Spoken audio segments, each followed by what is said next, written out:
Greetings and welcome to the I Am Réveillé podcast. I am Réveillé. I am your host, Réveillé.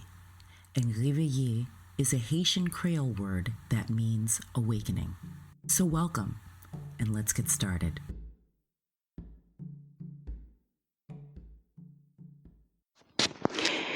Greetings, everyone, to all those who can hear the sound of my voice. I appreciate you. You've tuned into the I Am Réveillé podcast.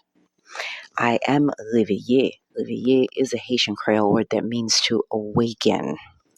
You can also feel free to call me Judes. It has been a while since I have had this much difficulty recording a podcast episode. I have tried to record this a couple of different times. At first, the problem was the subject matter. I had been preparing my podcast episode about success that I've spoken about before, and I just couldn't seem to get my mind to focus in on what it is that I wanted to say. I realized that the reason is because I have other things on my mind. As of right now, it is the end of June 2022 on the Gregorian calendar in the United States of America, and we are on the heels of Dobbs versus Jackson Women's Health Organization, the case which has overturned the Roe v. Wade decision from 1973 that gave women the right to an abortion here in the United States. This is a topic that I originally didn't want to cover.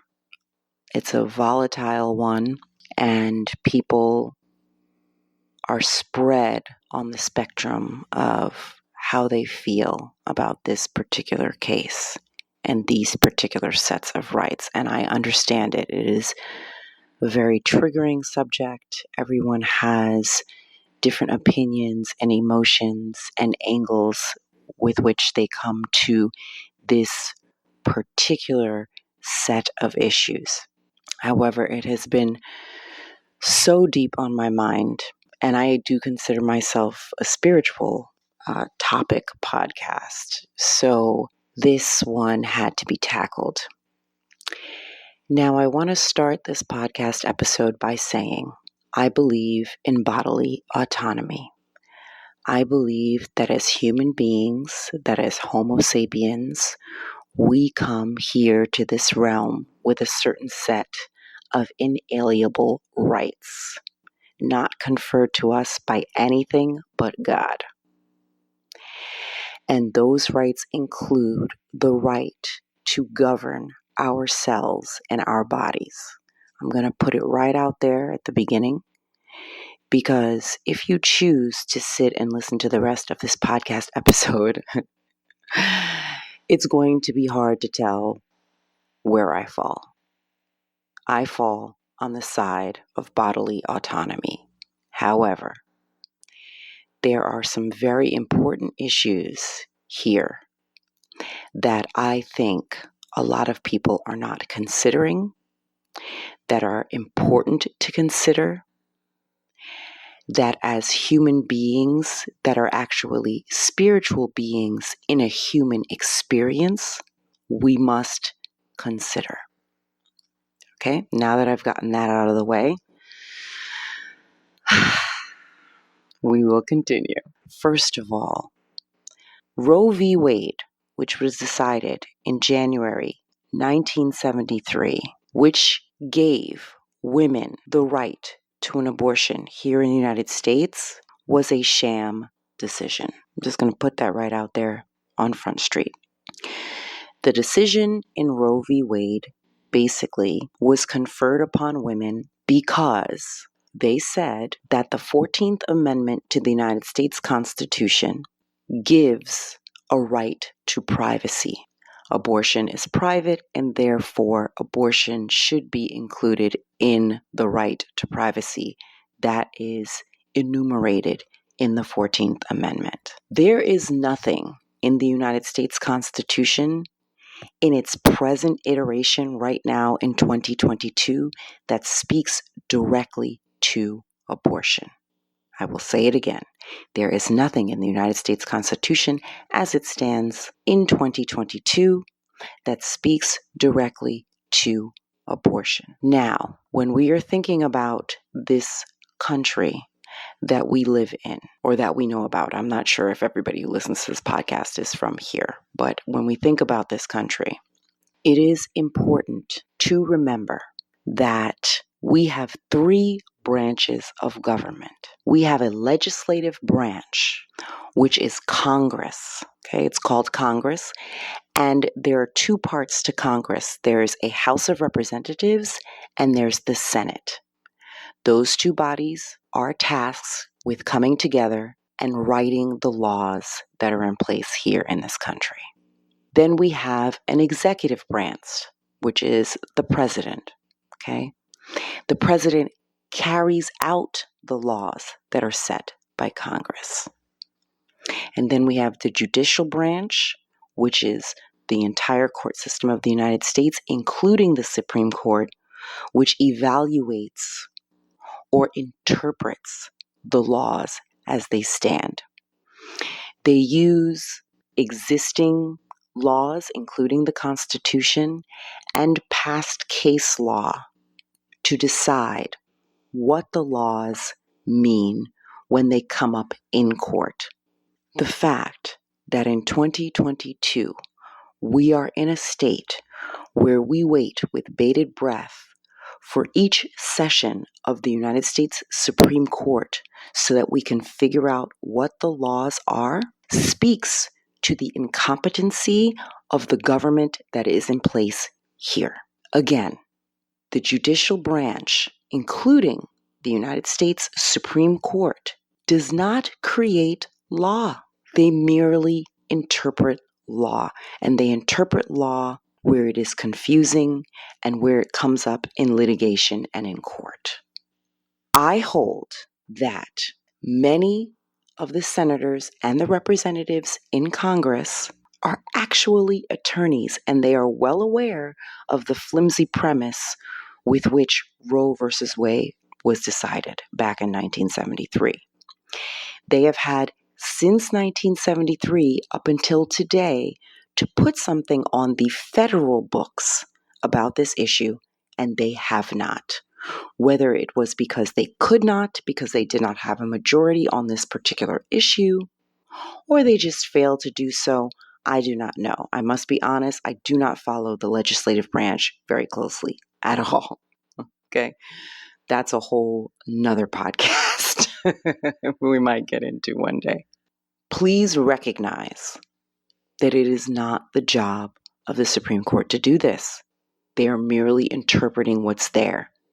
And what's there is not a right to abortion. It's just not there in the Constitution.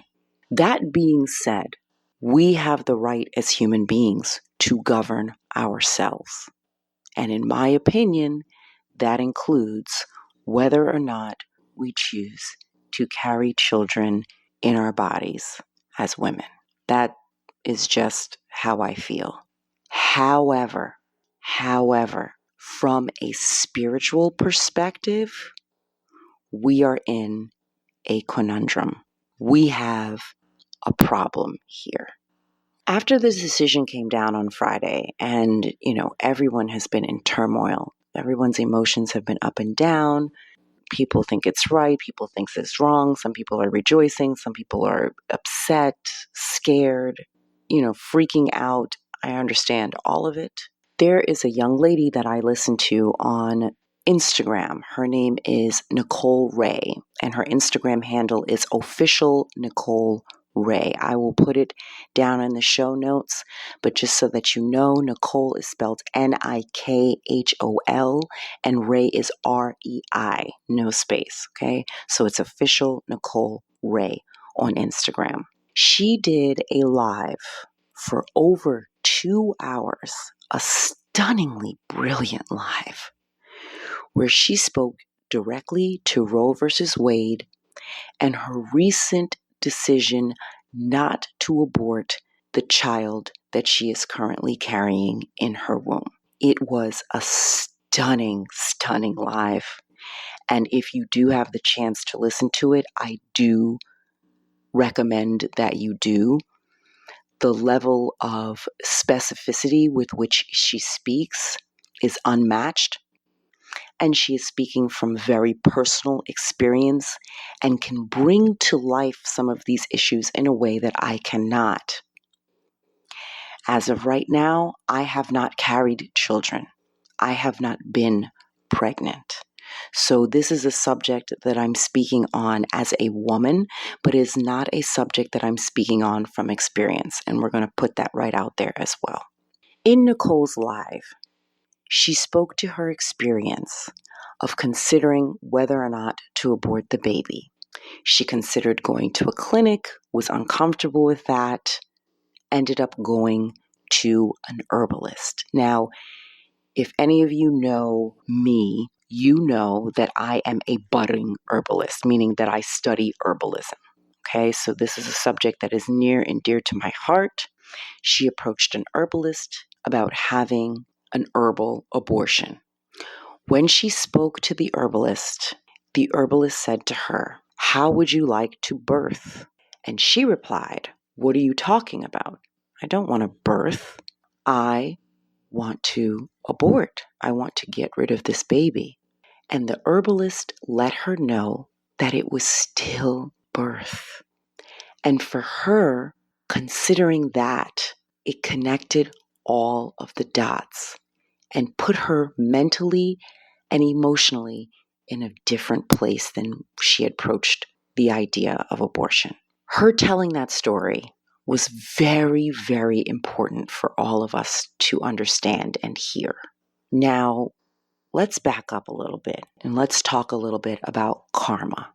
Now we're getting into the spiritual woo-woo, which to me, because we're having a spiritual experience, is just as important as considering the physical act. So karma, as defined by Webster's Dictionary, is the totality of one's acts in each states of one's existence. And then the second definition that they give, loosely, fate. The thing that I found most interesting is that I was unable to find a synonym for karma in my thesaurus. That tells you that this is a singular concept that is so important that other words do not suffice to replace that particular word, karma. It is so powerful on its own that no other words can describe it. Karma is supremely important. And this is another thing that Nicole spoke to that I think that she did brilliantly. She actually compared it to our system of credit of the United States. When you get a credit card, they keep a balance sheet of what you spend and what you pay back, a system of checks and balances. Karma works in exactly the same way. Now, in our modern time, we have bumbled through the explanation of what karma is. Some people refer to it as original sin, not realizing that they're actually speaking to karma. And there's a lot of different ideas and talks about karma. I am here to tell you that in my understanding of what karma is neither good or bad. Okay, karma just is. It is an accounting of the things that you do when you are living. These concepts seem amorphous because from where I sit right now, I don't have memories of having been non-corporeal without a body. So there's a certain extent to which I can go, and beyond that, it's all conjecture.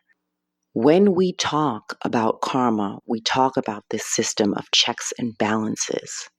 It is important to talk about balance, about equilibrium when it comes to karma.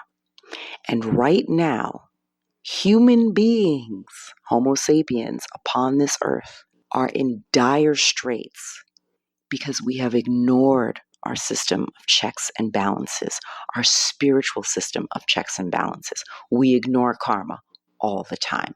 We do all kinds of shit in this quote unquote modern world, and we do not consider the spiritual consequences of what it is that we do.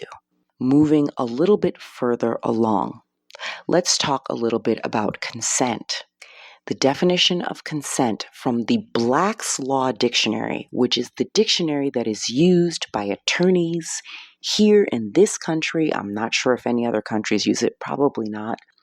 And the definition of consent is agreement, approval, or permission as to some act or purpose. I'm going to repeat that because it is very important. Consent is defined in the Black's Law Dictionary as agreement, approval, or permission as to some act or purpose. Understand that there is different types of consent. We are concerned with both express consent, which is defined as consent that is clearly and unmistakably stated, and implied consent, and that is consent that is inferred from one's conduct rather than from one's direct expression. Let us be clear. These are both types of consent.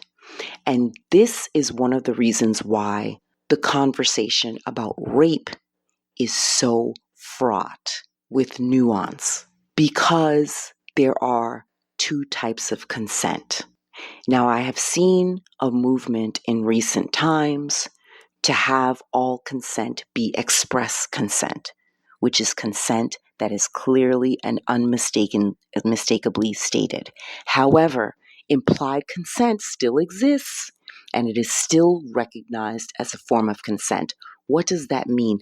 That means that when you go along with something, when you do something, people will infer that you consented to it, that you said, yes, this is okay, because you go along with something, because you did not stand up and say no. So let's talk about it. How are babies born? The natural way. Because in case you haven't been listening to me for a while, I argue that the dichotomy that we are experiencing is the natural versus the artificial world. And when it comes to spirit and our spiritual lives, spirit is only concerned with the natural world. Spirit is not concerned with the artificial. The artificial has been superimposed upon the natural world. When you engage in sexual intercourse with someone, you are potentially giving implied consent to carry a life to term as a woman. Because you have the ability to carry a life, you are giving implied consent to carry it. Now, we have birth control. We have all different types of methods to prevent a pregnancy. But let us be clear that sexual intercourse is a spiritual act. It is a melding of souls that can potentially lead to a new life. And all of our protests to the contrary mean nothing in the natural world. Sex is for having babies, and that is what it is for. Now, us hedonistic humans, right? We want to experience pleasure. We want to experience closeness to one another. So sex in the modern world has been divorced from all of these other connotations of bringing life into the world. And we feel as if we should have the right to just engage in sex whenever we want and not have to care about the potential life that we are ushering into this earth. But I am here to tell you that spirit does not see it that way, okay? When you lay down with someone, you have a potential to start a life. That is, according to spirit, what sex is for. We can protest all we want, but it is what it is. What does all of this mean? This means that we, as human beings, as Homo sapiens upon this earth, we can't have the quick and easy anymore. It is fucking up our karmic balance, and it is ultimately bringing extreme harm to our souls. In the modern day, we like to ignore the spiritual life. We like to pretend as if it does not exist, but we all know that it is there. We can argue as to the importance of it. That's all down to perception. Clearly, I think that the spiritual life is of paramount importance. But everybody is free to make their own decisions in their life of the level of importance that they want to put on spirit and the spiritual life that also walks in tandem with the physical realm in which we inhabit. Okay? But I'm here to remind you all that spirit doesn't give a fuck about how you feel. The spiritual life does exist. Whether or not you choose to acknowledge it, it does exist. I expect that if you are hearing the sound of my voice, that you are an adult.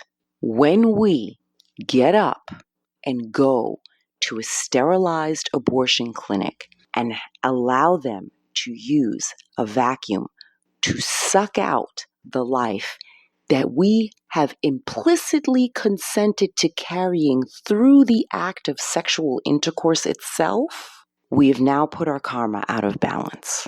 Now, let us go back to the beginning of when I started this talk, and I just want to remind you that I am on the side of bodily autonomy. I believe that women have the right to decide whether or not they are going to carry a child in this life. I believe that that's a basic right granted to us by the powers that be, whether you want to call it God, the universe, whatever. But this right is not exercised without consequence. It is not exercised without consequence. If you lay down with someone and you, as a woman, and you become pregnant, you have given your consent to carry that life. So if you decide that you want to back out of that contract, that you want to back out of carrying that life, it must be done with a sense of reverence. It must be done with permission. It must be done with communication with the spirit that wanted to inhabit the body that you have. And when we ignore that, we put karma out of balance. And in case you haven't noticed, we are a collective. So there's a collective balance now that is out of whack because of the casualness with which we treat this whole endeavor, amongst other things. But today, we're specifically talking about pregnancy and birth and sexual intercourse. We're very cavalier about it. Oh my gosh, I'm pregnant. I'll just go get an abortion. Meanwhile, if you speak to women who have had abortions, unless they are completely just devoid, like some women have completely divorced themselves from their spiritual lives completely, and they're like, oh, it's not a big deal. I just went in, had the appointment, boom, boom, boom. But most women, if you listen to stories, if you listen to forums and podcasts on this particular subject, if you listen to women and read articles and read books of women telling you their personal experiences, most women do not escape unscathed. And the women who walk in ignoring this spiritual aspect usually find themselves in spiritual turmoil. I've heard stories of women feeling haunted by the baby. I've had stories of women not being able to rest, not being able to rest easy in their spirits, in their bodies, in their minds, because the spirit of the child that was coming through the woman into this realm is uneasy. That child did not want to leave, and that child was never spoken to. This is very, very important. And we must consider it when we consider what it is that we are doing. So yes, we have bodily autonomy. But this is a lot more serious than we've been led to believe. And as such, we should be exercising reverence. When it comes to our bodies, period, our bodies are temples. That's what they are, which means they are sacred spaces and they should be treated with reverence. Going all the way back to the menstrual cycle, I ask these questions on my Instagram a lot, and I know they get ignored because I don't think people really understand what it is that I'm asking. But as a woman, do you know when your cycle is? Do you track your cycle? Do you have a connection to your womb space? And whether or not you have a cycle or you don't, you still have a womb space as a woman. Okay, so post-menopausal women, this is still an important exercise. Listen, I've dated men in the past who knew my menstrual cycle better than I did. Okay, so this doesn't negate a man's participation as well. If you are a sexually active man, how reverent are you treating this whole subject? Are you recognizing that this is a spiritual act? This sexual intercourse that we like to use to sell things and be casual with and just, oh, it's nothing, we're just going to lay down. I honestly feel as if we've been led down a crazy path. We've been taught in this paradigm that this is a casual thing, that it doesn't matter, that we have the right to do these things and you just do whatever you want. We do have a right to do these things, but we must approach everything very carefully. We must approach our bodies carefully.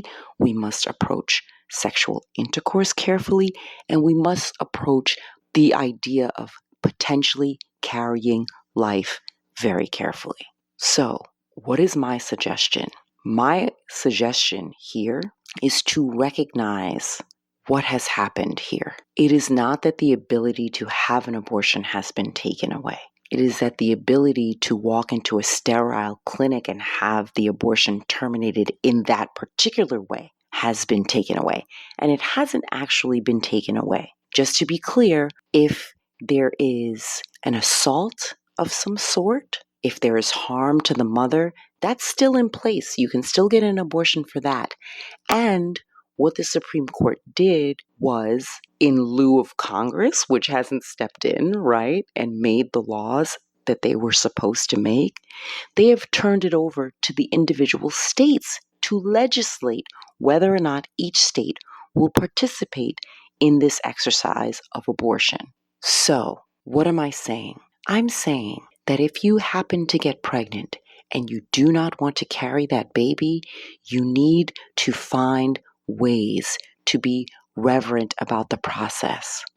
If possible, you need to approach an herbalist to have it done that way. And it should be approached in ceremony. There should be meditation. There should be, it's not just a procedure. You're fucking with karma and you're fucking with life when you're in this arena. I would like to extend grace. I would like to extend encouragement. I would like to extend my deepest regard for any woman who might be listening to this podcast right now, who might have gone through an abortion in a sterile environment and is still dealing with the after effects or can recall the after effects of that through my talking about this today. I extend you my deepest sympathies because I understand that this is not a topic that we talk about.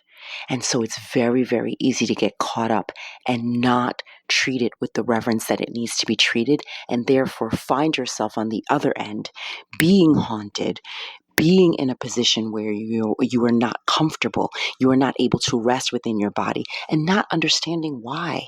We need to start treating this life with more reverence than we do.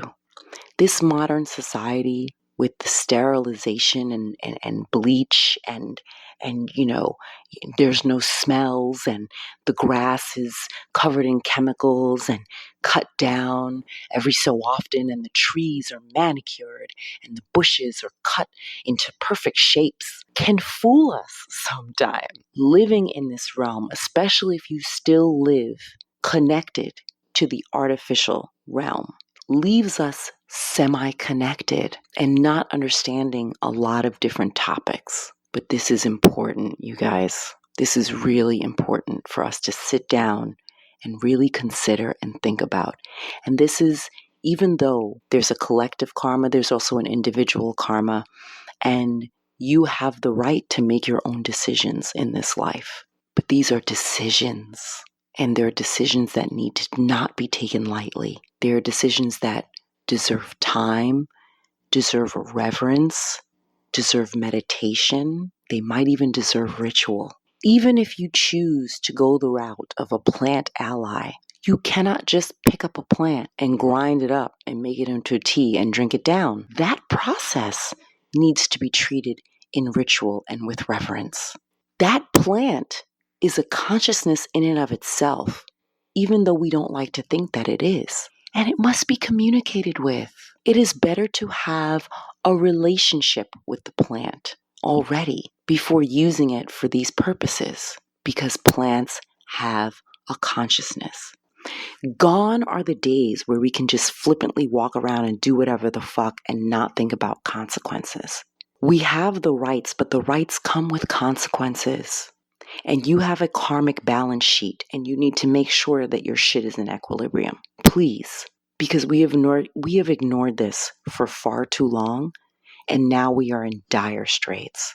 So that is what has been on my mind. That was very scary for me to express on such a polarizing topic. But I will go ahead and link Nicole Ray's live in both my show notes and on my I Am Réveillée page for you to peruse as you will. And I hope that even if we can't agree, that you can clearly understand where it is I am coming from and what position I hold. As always, I wish you all the best. I thank you for taking time out to listen to the podcast. And truth is always going to be my identity, and I pray that it is yours. Sat Nam. For more information about me or anything that I might have mentioned during this podcast episode, you can go to my website at iamlivia.com. You can also feel free to leave me a tip in my tip jar at paypal.me/iamlivia. Thank you for listening.